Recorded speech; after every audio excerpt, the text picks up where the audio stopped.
The first unit of our book is food. The name of the first chapter is food and digestion, यानी खाना और पाचन. Food, any substance consumed to provide nutritional support for an organism. खाना वो चीज़ होता है जो हमें एनर्जी प्रोवाइड करता है जीने के लिए. Nutrients, the substance that are needed by our body for good health and growth are called nutrients. वो चीज़ें जो हमारी बॉडी को अच्छी स्वास्थ्य और बढ़ने के लिए चाहिए होते हैं उन्हें हम न्यूट्रिएंट्स कहते हैं. 5 major nutrients are carbohydrates, proteins, fats, vitamins, minerals and water. Carbohydrates is one of the 5 major nutrients. We get energy from carbohydrates. Foods rich in carbohydrates are called energy giving food. जो भी खाना carbohydrates में rich होते हैं उन्हें हम energy giving food कहते हैं, जैसे कि राइस, व्हीट, पोटैटोज, ब्रेड, मेज, बनाना एंड हनी. जैसे कि आलू, शहद, केला, ये सब जो खाना होते हैं वो कार्बोहाइड्रेट्स में रिच होते हैं. इनमें कार्बोहाइड्रेट्स ज़्यादा होते हैं, ये हमें एनर्जी प्रोवाइड करते हैं. Proteins help us grow. Growing children need lots of proteins. Proteins also help to build muscles and repair the damaged tissues of the body. Foods rich in protein are called body building foods. Proteins जो है छोटे बच्चों को बहुत ज़्यादा needed होते हैं क्योंकि वो ग्रो करने में हेल्प करते हैं. प्रोटीन्स मसल्स को भी बिल्ड करने में हेल्प करते हैं और जो डैमेज टिश्यूज़ है, ऑर्गन्स हैं, उन्हें भी रिपेयर करने में हेल्प करते हैं. इसीलिए प्रोटीन्स को बॉडी बिल्डिंग फूड कहा जाता है. प्रोटीन्स के एग्जाम्पल हैं eggs, fish, meat and pulses are rich in proteins. ये सारे खाने जो हैं प्रोटीन्स में रिच होते हैं. Fats give us more energy than carbohydrates. They keep us warm. Foods rich in fats are also called energy giving foods. Excess fat is harmful to us because it makes us obese and causes many diseases. Fats जो होते हैं वो भी हमें energy provide करते हैं carbohydrates की तरह, लेकिन वो कार्बोहाइड्रेट से ज़्यादा एनर्जी प्रोवाइड करते हैं और जो क्या करते हैं वो हमारे बॉडी को गर्म रखते हैं. और फैट्स को इसीलिए ही एनर्जी गिविंग फूड्स भी कहा जाता है. और एक्सेस में अगर हम फैट्स खाते हैं, ज़्यादा फैट खाने से वो हमारे बॉडी के लिए बहुत हार्मफुल होता है क्योंकि उससे हम मोटे हो जाते हैं और उससे बहुत सारी बीमारियाँ होती है. Example of fats are butter, ghee, cooking oil and nuts are rich in fats. इसीलिए कहा जाता है कि घी, तेल और जो ड्राई फ्रूट्स हैं उन्हें हमें कम खाना चाहिए क्योंकि ये जो सारी चीज़ें होती हैं वो हमारे बॉडी को गर्म करती हैं और एक्सेस में ये चीज़ें बॉडी के लिए हार्मफुल होती है. इसलिए लिमिटेड में ही फैट्स लेना चाहिए. Vitamins. We need vitamins in small amounts. Foods rich in vitamins are called protective foods because vitamins help our body to fight against diseases and keep us healthy. Vitamins जो होते हैं वो हमारी body को बहुत कम quantity में needed होते हैं.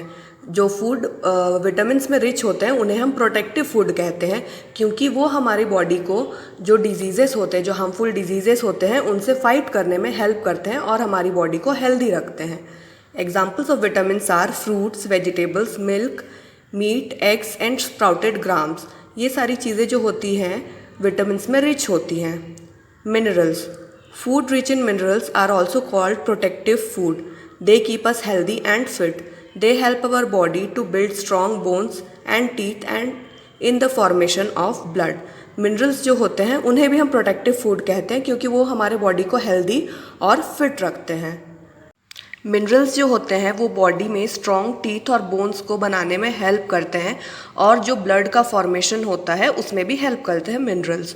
Example of minerals are vegetables, milk, cereals are rich in minerals. Calcium, potassium, sodium, iron and iodine are some of the important minerals. इसीलिए ही हमारे पेरेंट्स हमेशा कहते हैं कि फ्रूट्स और ग्रीन वेजिटेबल्स खाया करिए क्योंकि ये सारी चीज़ों में जो क्या होती हैं विटामिन्स और मिनरल्स होती है जो कि बॉडी को फिट रखती हैं. Roughage is the fiber present in the food items that we get from plants. Most of the fruits, vegetables and seeds contain fibers. Roughage helps to remove undigested food from our body. Roughage जो है वो उन food items में present रहता है जो कि हमें प्लांट से मिलते हैं. ज़्यादातर फ्रूट्स, वेजिटेबल्स और सीड्स में फाइबर्स प्रेजेंट होते हैं. रफेज क्या करता है, जो बॉडी से अनडाइजेस्टेड फूड है उसको रिमूव करने में हेल्प करता है. Water helps body to dissolve, digest and absorb the food. It helps in removing our body waste through sweat and urine. We should drink about 8 to 10 glasses of water every day. Water क्या करता है, जो हमारे body में food हमने खाया उसको digest करने में और उस फूड से एनर्जी एब्जॉर्ब करने में, एक्सट्रैक्ट करने में हेल्प करता है। और फिर जो बॉडी में जो वेस्ट मटेरियल्स है उन लोगों को स्वेट और यूरिन के थ्रू बाहर निकाल देता है। इसीलिए कहा जाता है कि दिन में कम से कम 8 से 10 ग्लास वाटर पीना चाहिए। Balanced diet, a diet that contains proper amount of all the nutrients, roughage and water required for good health is called a balanced diet.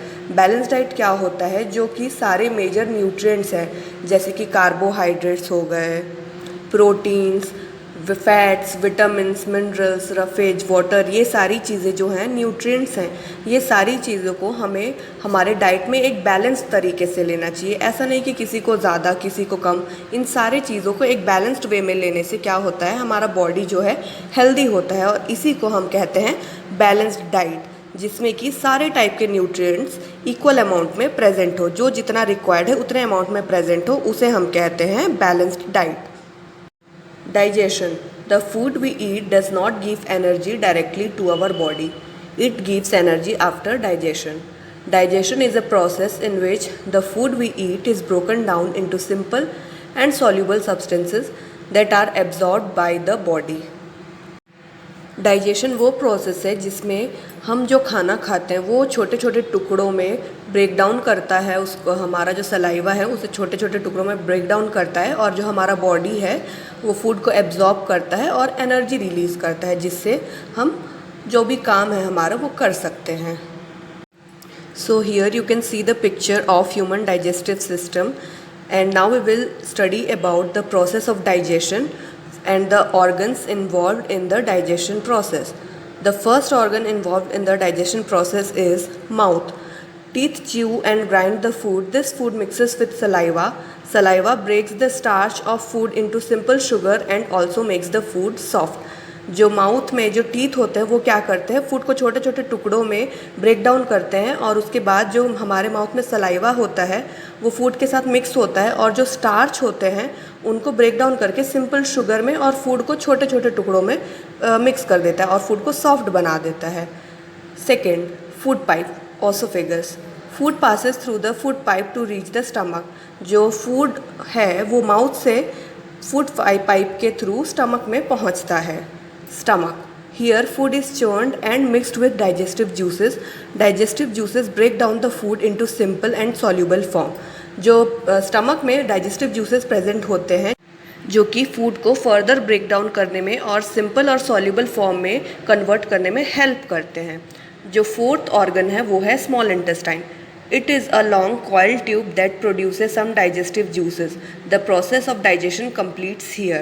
जो स्मॉल इंटेस्टाइन होता है एक लंबा सा ट्यूब टाइप का, कॉइल्ड ट्यूब टाइप का होता है और इस जगह के अंदर यानी स्मॉल इंटेस्टाइन में जो डाइजेशन प्रोसेस है वो कंप्लीट हो जाता है.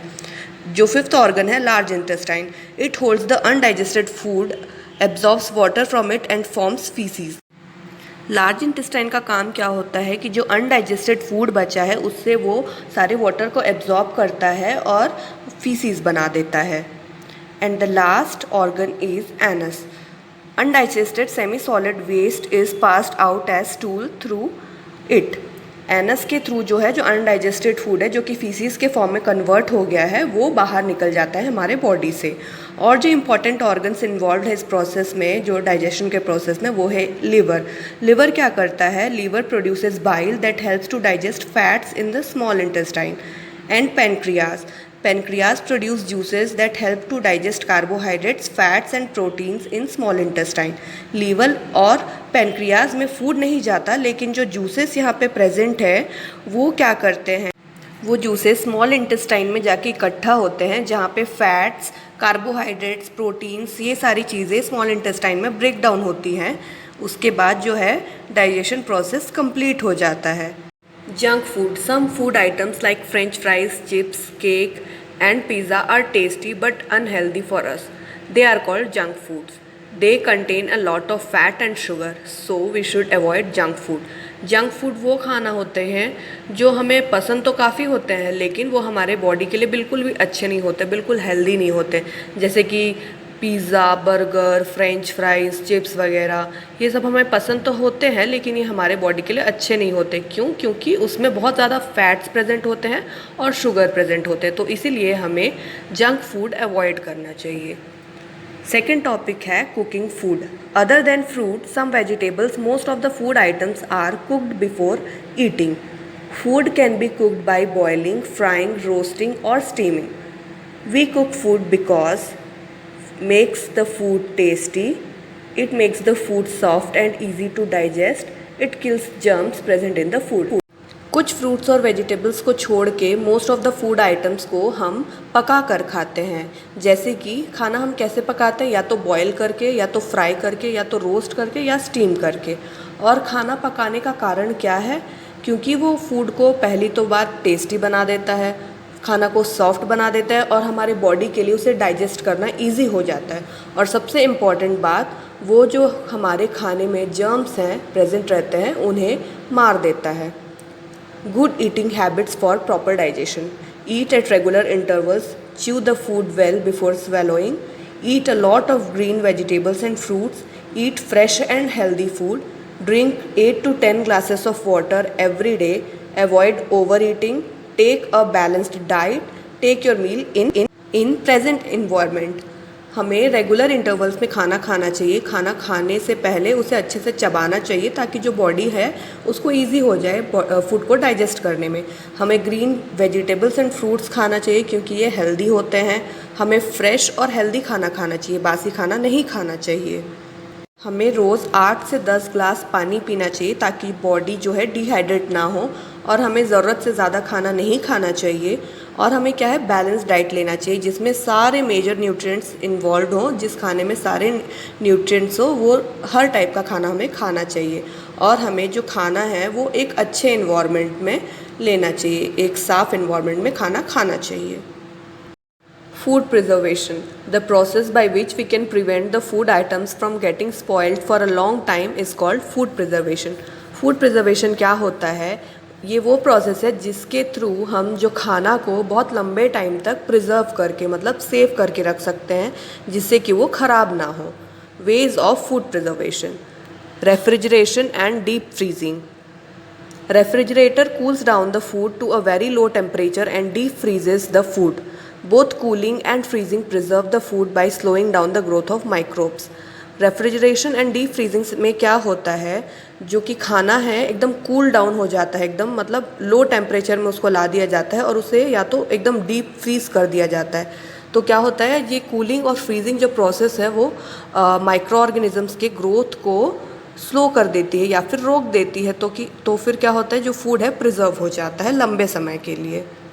The second method of food preservation is bottling and Canning. Food is sealed in bottles and cans after killing germs. This does not allow the growth of microbes for a long time till the cans or bottles are opened.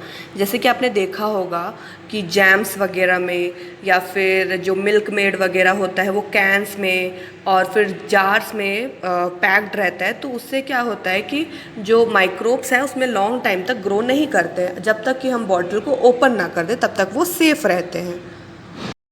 The third way of food preservation is drying. Food is dried by removing all water content from it. This prevents the food from spoiling. कोई भी खाने से क्या करते हैं, जो उसका सारा मॉइस्चर कंटेंट है उसको निकाल देते हैं। उससे क्या होता है, जो माइक्रोब्स को होता है उन लोगों को इन्वायरमेंट नहीं मिलता है ग्रो करने के लिए। तो क्या होता है, फूड जो है वो प्रिवेंट हो जाता है स्पॉइल होने से और वो प्रिजर्व हो जाता है। Pickling and gelling. Salt and oils in pickles, sugar in jams and jellies act as preservatives. They prevent the growth of microbes for a long time. Salt और sugar जो है preservatives का काम करते हैं, जैसे कि pickles में salt और oil और jams और jellies में sugar जो है preservative का काम करते हैं। ये जो चीज़ है वो खाने को बहुत long period of time तक प्रोटेक्ट करके सेव करके रखते हैं माइक्रोब से।